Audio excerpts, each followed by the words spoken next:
this is Jason with My Geek Easy, and we're here at Motor City Comic Con with Marc McClure, who you might know as Superman's pal, Jimmy Olsen. Marc, how you doing? Life is good. Life is good. Good to be here. Welcome to Michigan. Thank you very much. It's good to be here. So, I mean, obviously, you were in all 4 of the Superman films, the iconic superhero films. I mean, we wouldn't have any of the stuff we have now, which is huge, without these films. Yeah. What was it like to be a part of that? It was pretty good. I was a young kid many years ago, and I just was...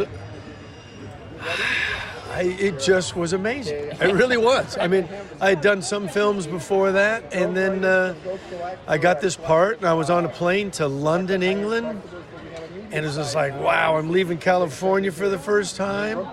And I remember when I first got there, I walked into a soundstage at Shepperton Studios, and they said, roll camera, the red light came on, and I look over, and it was kind of the Fortress of Solitude set. And here comes Chris flying from way over there to way over here, and he flew over, and everybody started clapping. And I wasn't quite sure what was happening, but that was really the first time when everybody realized we're going to make a man fly. And I just happened to walk in right when that happened, and it was just like, wow, okay, let's go. Yeah. Let's go. It was crazy.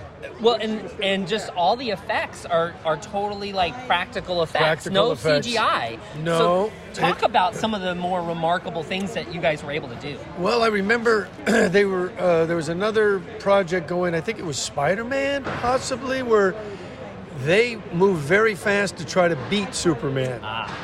And I remember, I think it was Spider-Man. It may have been another superhero, but it kind of failed. They really rushed through it. Yeah. Where, with ours, I think it was a 2-year project.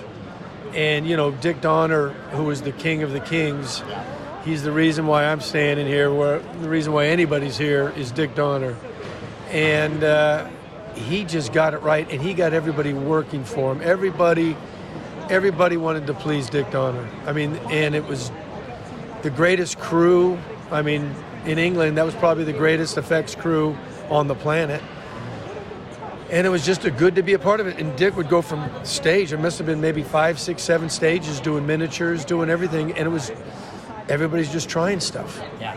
And you would see these miniatures and it'd be, wow, look how cool this is, And we got to do that documentary. The documentary's in the film release, maybe in the specials. Oh, cool. And I hosted that, and it was great. It's a great little documentary that kind of shows you a lot of things, and I'm just a lucky boy when it comes to Superman. That's awesome. Yeah. So let's talk about Jimmy Olsen and what went into your portraying this character that's been around, for decades before you even did the film. Yep.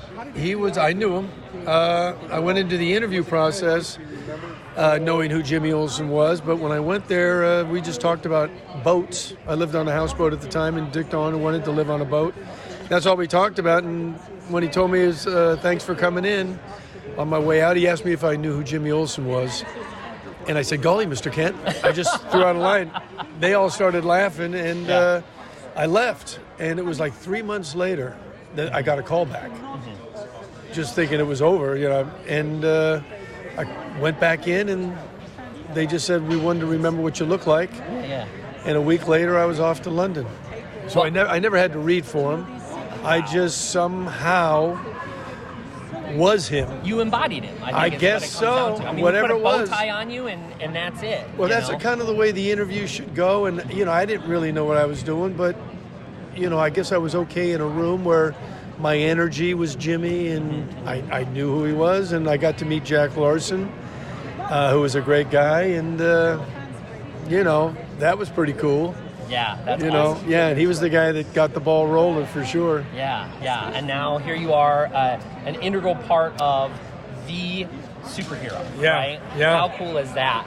It's pretty amazing. I mean, you look around here, and there's a lot of new superheroes, and a lot of, it spawned the whole industry. Well, of course, yeah. Because I remember back then, it was like even Comic-Con was just the comic book writers, and the studios would be like, oh, comic book writers. Right. And now comic book writers are king. Yeah.